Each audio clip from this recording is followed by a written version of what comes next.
حضرت عمر کا دور خلافت آیا، حضرت عمر کا تو ایک جلال تھا.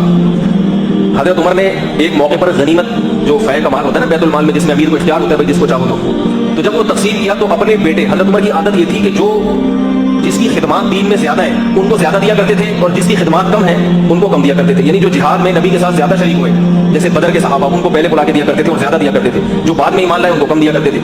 تو حضرت عمر نے حضرت حسن حسین کو زیادہ دیا اور اپنے بیٹے عبداللہ بن عمر کو کم دیا. تو حضرت عبداللہ بن عمر نے فرمایا اپنے والد سے کہ میں تو نبی کے ساتھ بہت ساری جنگوں میں شریک رہا ہوں، ٹھیک ہے نا، تو میری خدمات تو زیادہ ہیں. حسن حسین تو نبی کے زمانے میں چھوٹے بچے تھے، تو آپ ان کو ترجیح دے رہے ہیں اور مجھے پیچھے رکھ رہے ہیں. تو حضرت عمر نے بڑا عجیب جواب دیا، فرمایا حل ابو کا مثل ابیہما، بتاؤ کیا تمہارا باپ ان کے باپ جیسا ہے؟ یعنی حضرت علی کو اپنے اوپر فضیلت دی. آگے فرمایا حل امو کا مثل امیہما، کیا تمہاری ماں ان کی ماں جیسی ہے؟ کیسے عجیب الفاظ ہے یہ، کیسے عجیب الفاظ. اور صحابہ کی نبی سے محبت دیکھو، نبی سے محبت کہ نبی کے جانے کے بعد ان کے رشتوں سے کیسی محبت کر رہے ہیں. اور آگے فرمایا حل جدو کا مثل جدیہما، کیا تمہارے نانا ان کے نانا جیسے ہیں؟ تو عبداللہ بن عمر خاموش ہو گئے، بھائی اس کا تو میرے پاس کوئی جواب نہیں. تو حضرت عمر کی عادت تھی کہ صحابہ میں جس کی دینی خدمات زیادہ ہیں ان کو ترجیح دیتے ہیں، مگر ان میں جو اہل بیت ہیں جو آل رسول ہیں ان پر بھی ترجیح دیا کرتے ہیں. اور اس پر کہنے کو بہت کچھ ہے کہ صحابہ کرام نے کیسے حضرت حسن اور حضرت حسین رضی اللہ تعالیٰ عنہ کا احترام کیا. یہ کوالٹی کسی کے اندر پیدا ہو جائے تو دنیا میں اس سے زیادہ کامیاب انسان کوئی نہیں. اور سب سے زیادہ یہ کوالٹی ہمارے پیغمبر صلی اللہ علیہ وسلم میں تھی.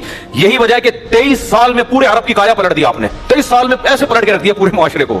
ایک معاشرہ جس میں جہالت، ایک معاشرہ جس میں توہم پرستی، فضول نظریات، ایک معاشرہ جو بیت اللہ کے اندر 360 بتوں کو رکھ کے پوجتا ہے.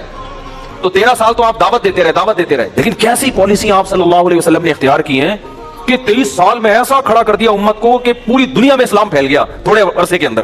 ایسی جماعت تیار کر دی. اس میں کیا ہے؟ آپ نبی کی سیرت میں ہر جگہ ایک چیز دیکھیں گے، جلد بازی آپ کو نظر نہیں آئے گی، غصہ نظر نہیں آئے گا، برداشت نظر آئے گی ہر جگہ.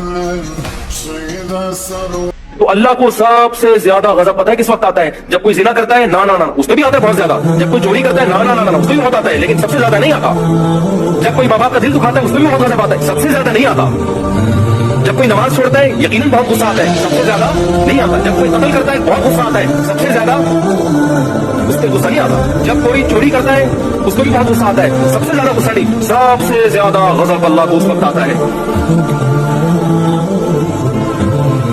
کہ جس نے آپ کو بنایا، جو آپ کا خالق ہے، جو خدا ہے، آپ اس کو چھوڑ کر کسی اور کے سامنے سر جھکاتے ہو.